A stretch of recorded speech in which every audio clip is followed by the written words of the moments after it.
Hey, right, Rich? We got Thomas Sowell. I love this guy. Me too. It's almost impossible to not love this guy, even if you're a lefto. Even when I was on the left, I respected him. In fact, he was partially responsible for converting me to being a conservative now. Welcome back, America. We're here with Dr. Thomas Sowell. The book is Social Justice Fallacies. I want to encourage you to go to Amazon.com and grab a copy. Any major bookstore should have a copy. And it is very readable, and it is worth reading, particularly now during these times. Dr. Sowell, when we talk about equality, immediately race pops into mind. It's always about race, racial discrimination, about the founding of the nation, white dominant society, so forth and so on. And you make the case, and you've made this case throughout your life, but it's very poignant in your book, which is, wait a minute. Of course, this has some impact, but it's not the only thing that has an impact. But why? Right. First of all, what other things have an impact? It's probably an infinite list of things. And secondly, why do they only focus on race on the left? I guess it's because that's proven to be a politically popular thing to do. But in point of fact, one of the things that's mentioned in the book is a study that was done by the New York Times, of all people, some years ago, where they tried to show the 10 poorest counties in the United States. And they mentioned which ones they were and so on.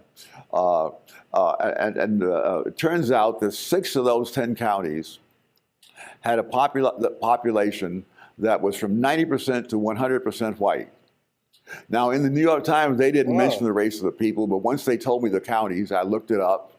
And in fact, I followed the average income in those 6 counties over a span of 50 years. And in all those 50 years, all 6 of those counties had a median income lower than the median income of Black Americans. Now, and so the people in those counties faced zero racism, because they were white and indistinguishable from all other whites. They didn't have a legacy of slavery, and yet there they were. You have to ask then, clearly there must be other things that cause poverty. We can't just assume that because people of a given race have more poverty than some other people, that race must be the reason. But this has become the automatic kind of thing. And I think most people would be quite surprised. One of the things that happens is that behavior matters. And you see that in so many different ways. And culture. For example, I think most people would be surprised to learn that despite the fact that Blacks as a whole have a higher poverty rate than whites as a whole, Black married couple families have for more than a quarter of a century, every single year, had a poverty rate under 10%. Well, that partly explains you. And in most of those years, the national poverty rate was not as low as 10%. So it's not and you say, well, this is due to institutional racism. In that case, does that mean that the racists make an exception for Blacks who are married? I mean, do racists either know or care whether Blacks are married? None of these glib explanations stands up to the slightest empirical study. And let's talk about this when it comes to minorities generally. You have an Asian population in this country that achieves a lot as a group, right, intellectually, education-wise, and they are discriminated against by these Ivy League colleges, by Harvard. We just had a Supreme Court decision and so forth, the way Jews were 100 years earlier, by Harvard, Yale, Princeton, and so forth. So the people who push this race issue, is it that they really care about Black people or Asian people or Jewish people? Or is it that it's just another wedge issue to try and destroy this culture and destroy this society?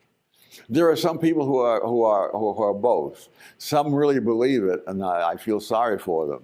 But there are some who really don't care. If it gets them elected, that's what matters. And this is one of the tragedies of trying to politicize race.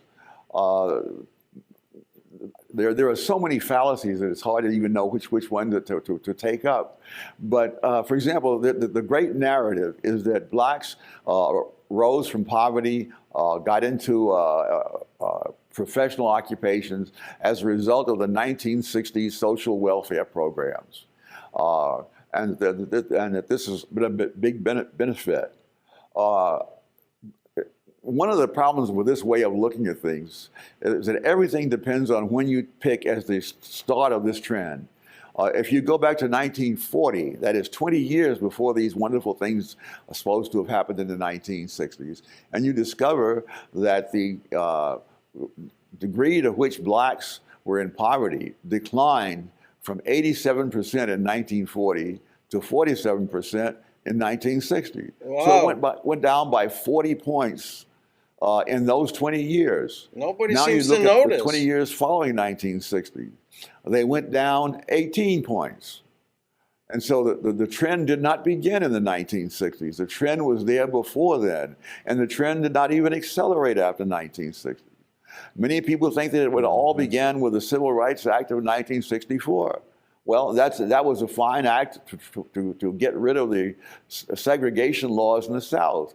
But the cold fact is that the percentage of blacks who had professional occupations doubled from 1954 to 1964. That is in the decade ending at the time that the Civil Rights Act of 1964 was passed.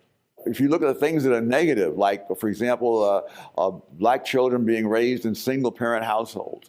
In 1940, just under 17% of black kids were raised in one-parent families.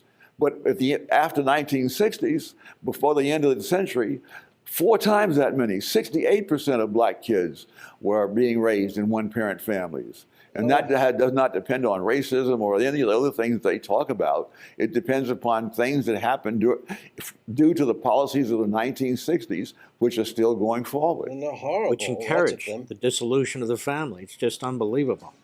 Thomas Sowell covers so much ground on things in ways I wouldn't even have thought of. And I was a philosophy major, same as you were. I mean, you went to Cambridge, I went to Rutgers, 2 of the top programs in the world. Then you went to LSE, London School of Economics, and studied all that. So you and Thomas Sowell are basically one and the same person. He's a philosopher and an economist. He covers ground that I don't even think of.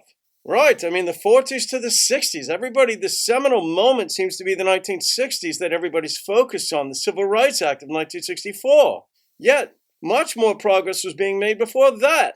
It's just fascinating. And then the single-parent households, that's the biggest determinant of poverty.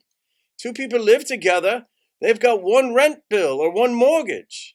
Move apart, get divorced, never get married, and then you've got problems financially for a long time until you resolve it. I don't know, he gives us so much to think about. So anyway, let's go think about it a little bit more, people. There'll be more episodes with Thomas Sowell and others on this topic. Have a great day. Thanks for playing along. We'll see you on the next episode of The Rich and Rob Show. Cheers.